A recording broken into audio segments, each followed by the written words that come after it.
Speaking from an intimacy point of view, there are a couple of guidelines that you need to understand. And this is from both perspectives. So first, let us talk about what is halal and what is haram. The general script, the general point, the general rule when it comes to intimacy is that everything is halal until proven haram.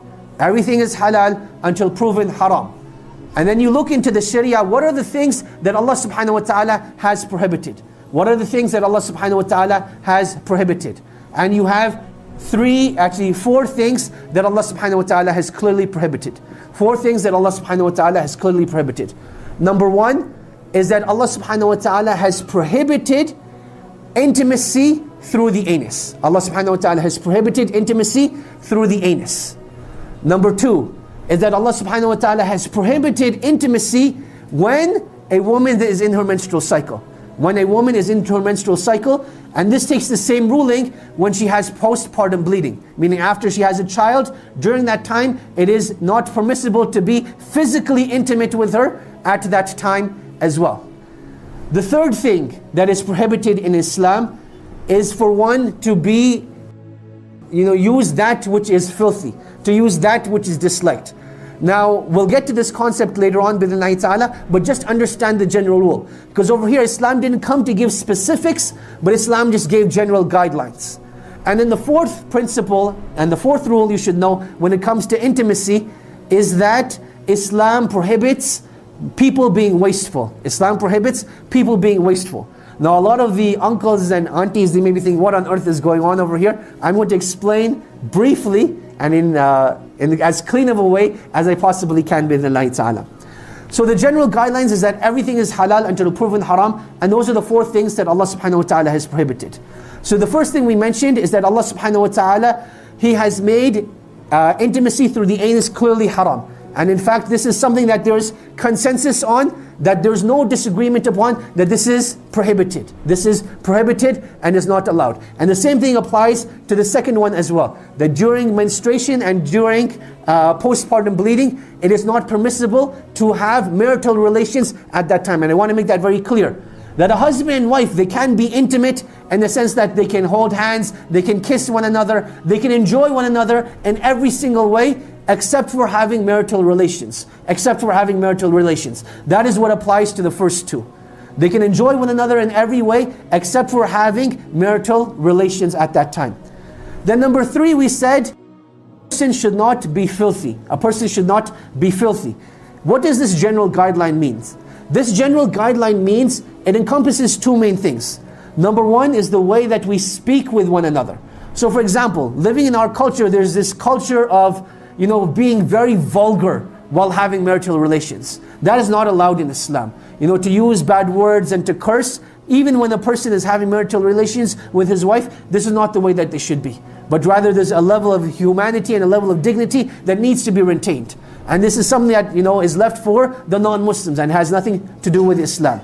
And you'll notice that, you'll come to see this, that this is like one of the diseases of like watching pornography, is that you start developing cultures of intimacy that are not allowed in Islam. And then you view it so many times that a person starts to think that, this is the way marital intimacy is meant to be. This is the way that marital intimacy is meant to be.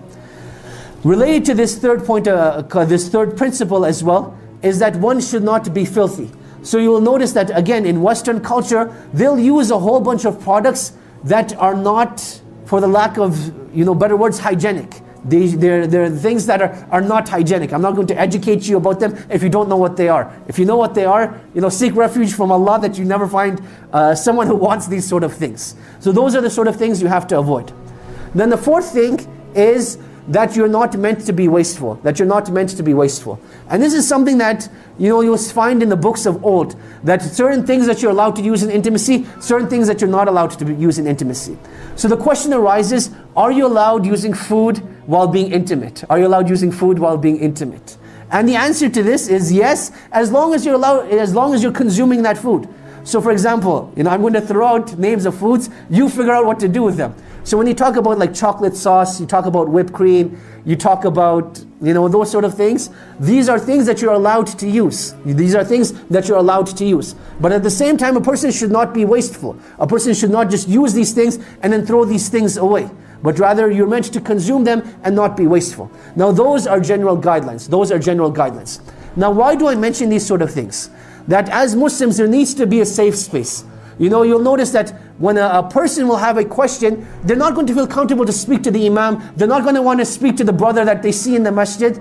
There needs to be a safe space. And one thing we definitely don't want is, people going to the internet and trying to research, should I be using this or should I not be using that? They don't have the level of morality and ethics that a Muslim is required to have. So I want to give you general guidelines in terms of what is allowed and what isn't allowed. And the reason why I bring this up again is because one of the biggest levels of frustration is because of this improper intimacy. That the parents, they got the children married, they're like, beta, beti, you're now officially married, go figure things out yourself. The boy has never had a girlfriend and the girl has never had a boyfriend. She's like, what do we do now? And then try reading these books by like Ibn Hazm and some of the scholars of the past, and they're like, what on earth is this? It seems like mechanics or something. And it's very difficult. And that's why this needs to be discussed with our up and coming, teenagers and young adults that are getting married in a halal and in a mature manner. So those are the guidelines. Now in terms of actual intimacy itself, I want to explain the difference between intimacy between a man and a woman. From a man, if we understand what we said about him, he is very goal-oriented, right? He's very goal-oriented, whereas a woman is very experience-oriented. So for a man, it's about doing the task and finishing the task, and that is what will give him the greatest amount of pleasure, and he will be done. Whereas for a woman's perspective, it's not about completion, but rather it's about the experience itself. And this is what I want to share, a very important difference over here. That there will be, for a husband and wife, when they get married, there will be a time where a man will need to fulfill his urge. A man will need to fulfill his urge, and a woman will be like, what? Let us go out for dinner first. Let us light some candles. Let us, put on some nasheeds. And the man is like, on the outside he's being polite, but on the inside he's like, this is not what I need right now. I've just gone through some major fitna, something happened, and I need to fulfill my urge. A woman needs to recognize that at that time he's not in the mood for an intimate experience, he just needs to fulfill his urge. At the same time, from a man's perspective, he cannot be greedy and selfish and think that this is the way intimacy is always going to be. There's a time to take, but there's also a time to give. So from time to time, yes, you will have to fulfill your urges, but at the same time, you'll want to make sure that you're giving back to your spouse as well. You'll want to make sure that you're giving back to your spouse as well. And this is something that you will learn to discuss with one another, experience with one another, and grow with one another. And I cannot emphasize enough the importance of communicating over here.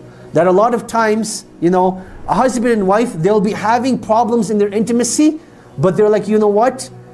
It's going to stay in the dark. We're not going to discuss it. We're not going to do anything about it. We'll just continue living as it is. But a breaking point eventually comes, and nothing gets solved, and the relationship eventually breaks down. So it's very important that a husband and wife, they agree amongst themselves that, what? We may not know anything about intimacy coming into the marriage, but now that we're married, Allah has made us halal for one another. Let us enjoy this experience. Let us enjoy this experience and let us learn about it as well. So if there's something that you like, tell your spouse about it. If there's something that you dislike, tell your spouse about it. Rather than holding those feelings inside and repressing those emotions, deal with them up front, and it makes things a lot easier. Rather than leaving your spouse to guess, what does my spouse like, what does my spouse not dislike, be open about it, be frank about it, but be, ethical and moral about it as well. That there's no need for vulgar descriptions, and be, sane and humane, and speak about it in a mature manner.